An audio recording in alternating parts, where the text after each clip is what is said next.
When you love yourself, you tend to receive love differently. You receive love beautifully because you know how it feels like to love.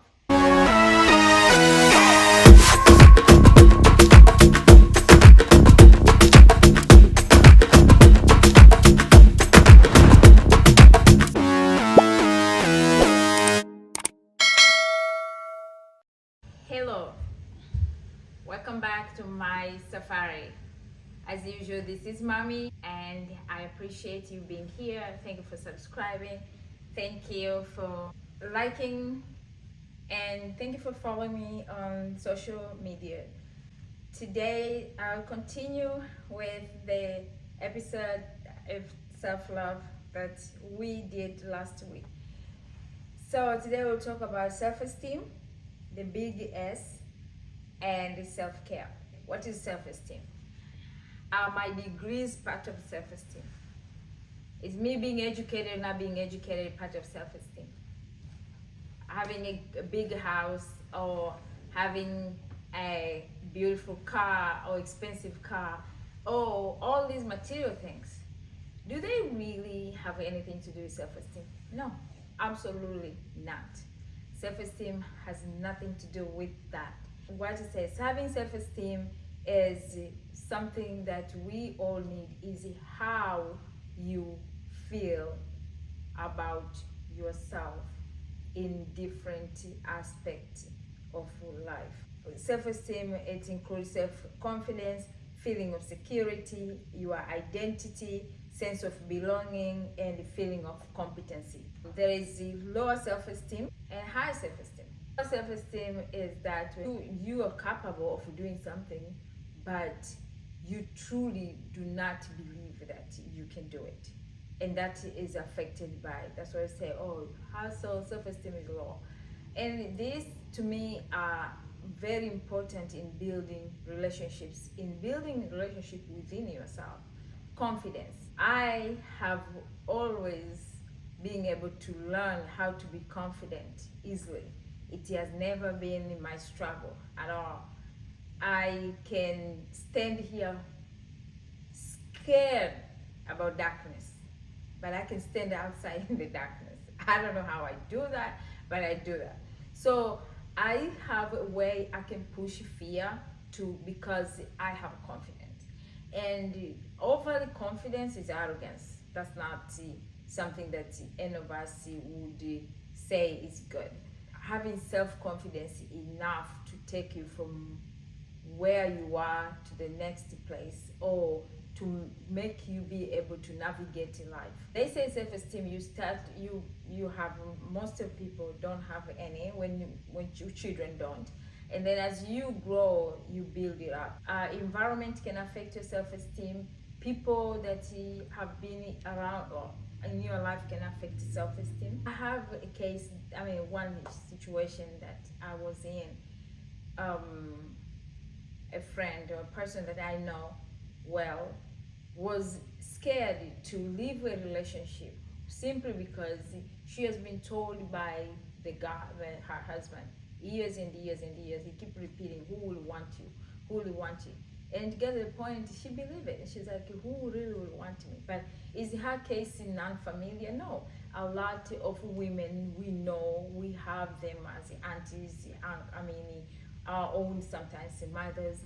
They have been told that they cannot do something long enough to believe it. But when you have high self-esteem, you will not take what other people say and internalize it and become your own. That's not gonna happen. Storytelling. When I was younger, one time I was in a boarding school, far from home, and it happened that I had some conflict with another girl. And because I was new in that school, I didn't have friends. And unfortunately, things get out of hand, get speculated, and I happened to not be comfortable in that environment at all. And everybody was either gossiping or looking at me in a certain way. And I was like 16 years old, and I just moved to this school. Those are things that you look at, you're like, okay, this is my safari. How did I navigate that? I'm new in this school. We are in a hostel. There's no teachers. Matron is the older lady somewhere. I just started knowing this. I knew only one person who I was introduced the day I'm going to school. Her dad and my mom were working together. That's the only person I have known for 3 weeks probably. And then everyone else knew everyone else because they have been there previously. And it's really hard to feel that that type of isolation. But those are things that equipped me to learn and to become who I am today. Part of that.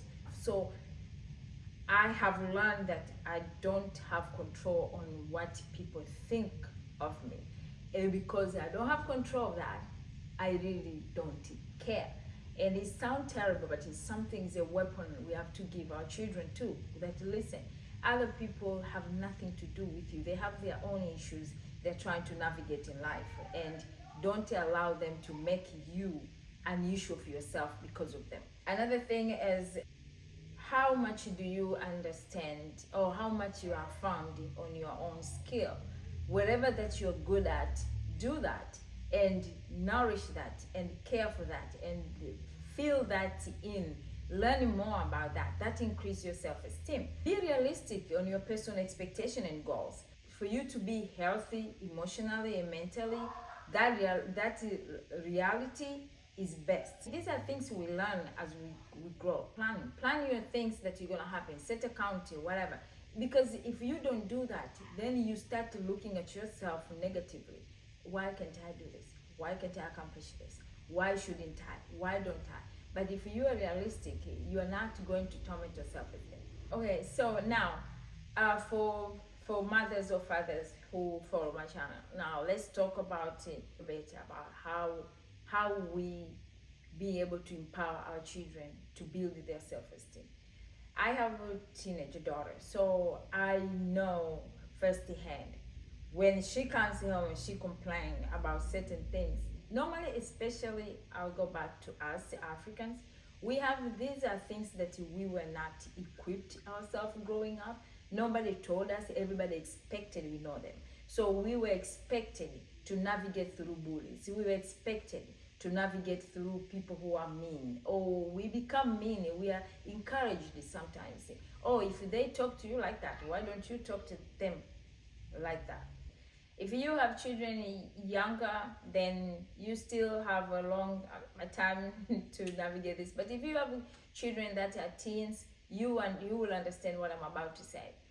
It is crucial to know about self-esteem, especially for us who have experience of being raised in another area, another side of the world, Africa or whatever that you have been raised. These are things that were not common at the time we grew up. Even here, a lot of people here, I see people are learning this. People didn't know. They still say things that were happening when they were younger, that now they can fly free on kids. So when your child comes home and they tell me I am this, they say I am fat, or they say I am too dark, or mommy, they say that my hair is nappy. Please, please, please, do not just hush them. Don't say, oh, you know yourself, I've already said your hair is beautiful, why you care? No. Discrimination, racism affects self-esteem. Great deal. It does. It affects. These are things that we have to learn, to communicate, to explain. There is no reason you cannot find these things. They are everywhere on your phone. Just in the palm of your hand, you can learn these things.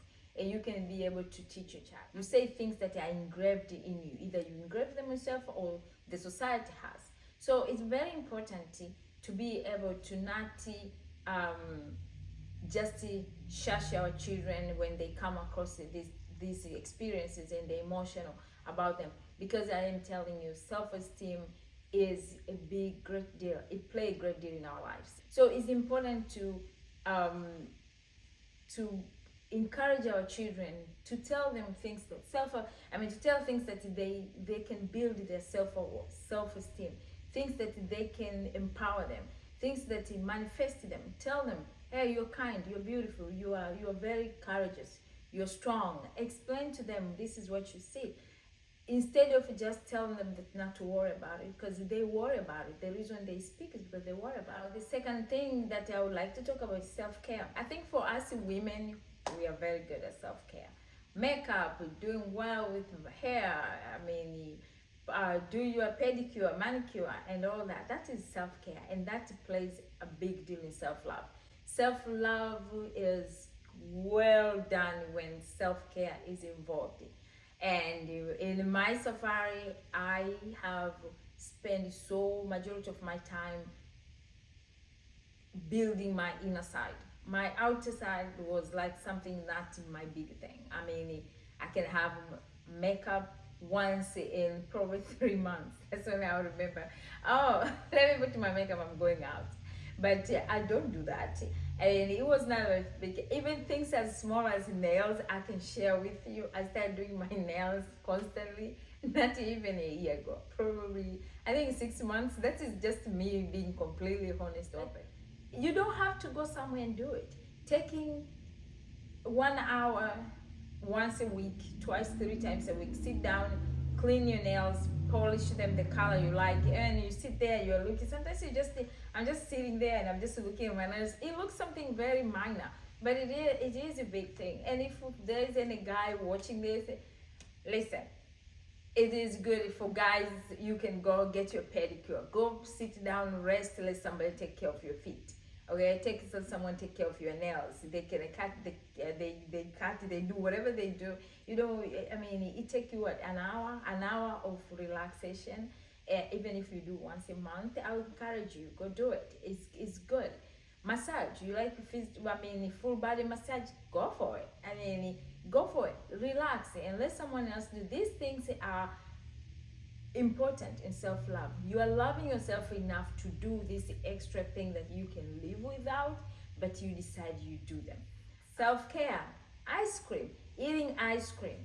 I go buy ice cream maybe once every 3 weeks.